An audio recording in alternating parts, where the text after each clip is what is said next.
Hello बच्चों party. In previous class हमने देखा था example number 6 of chapter number 4 moving charge and magnetism. In this class बच्चों हम देखने वाले हैं एग्जाम्पल नंबर 7। एग्जाम्पल नंबर 7 बच्चों एकदम स्ट्रेट फॉरवर्ड और काफ़ी इजी क्वेश्चंस होगा, राइट। तो चलिए स्टार्ट करते हैं एग्जाम्पल नंबर 7 को। क्वेश्चंस कह रहा है कि consider tightly wound 100 turns coils of radius 10 centimetre, right है बच्चों। अब देखिए यहाँ पे जैसे कि हमने प्रीवियस क्वेश्चंस में ही बात की थी कि जब हमें वाउंड्स दिए गए हो तो हमें मैग्नेटिक फील्ड को मल्टीप्लाई करना रहता है, ठीक है। तो हम क्या करते हैं, यहाँ पे गिवन डेटा लिखते जाते। हमें यहाँ पे दिए हैं नंबर ऑफ वाउंड यानी कि n इज इक्वल टू, मैं नोट कर देता हूँ 100, एंड देन आफ्टर हमें दी गई थी रेडियस r, या तो कभी कभी हम इसको a से भी डिनोट करेंगे, और ये थी 10 सेंटीमीटर, राइट है। Carrying a current of 1 ampere, यानी कि यहाँ पे हमें एक बच्चों करंट दिया गया है 1 ampere. What is the magnitude of the magnetic field at the centre of coil. ठीक है बच्चों, काफ़ी इजी क्वेश्चन है।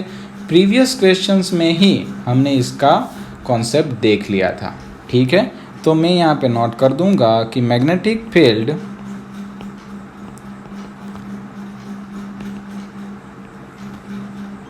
at the center of coil, right,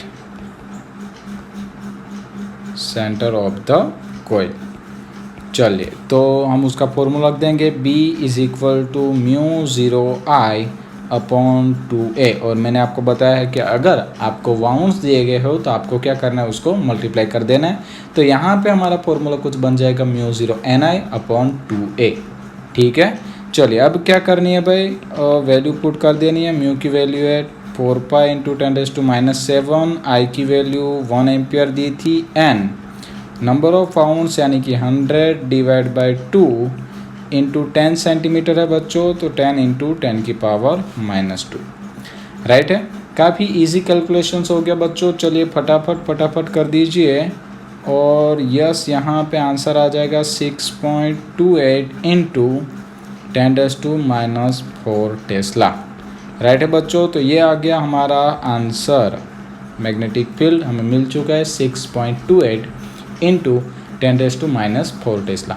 और बच्चा पार्टी आपको बता दूं कि कभी कभी ये जो आंसर है आप उसे ऐसे भी लिख सकते हो 6.28 गाउस, ठीक है। जो गाउस है वो मैग्नेटिक फील्ड का एक सीजीएस यूनिट है, और आपको याद रखना होगा 1 गाउस इज इक्वल टू होता है 10⁻⁴ टेस्ला, राइट है। तो कभी कभी अगर आपको ऐसा लगे कि भाई हमें इस फॉर्मेशंस में नहीं गाउस में दिया है, या तो कभी मैग्नेटिक फील्ड जो है वो गाउस में दिया हो, और अगर हमें उसे कैलकुलेशन में यूज़ करना है ना, तो वहाँ पे हमें उसको टेस्ला में कन्वर्ट करने की ज़रूरत पड़ेगी, ठीक है। एक्चुअली मैंने आपको इसलिए बता दिया क्योंकि यहाँ पे देखिए परफेक्ट मैच हो रहा था, ठीक है ना। 10⁻⁴ ही आ रही थी, तो मैंने सोचा आपको याद दिला दूँ, राइट है। तो आपको याद रखना है बच्चा पार्टी, कभी भी मत भूलिए 1 gauss is equal to 10⁻⁴ tesla, ठीक है। इस रिलेशंस को हमेशा याद रखना है।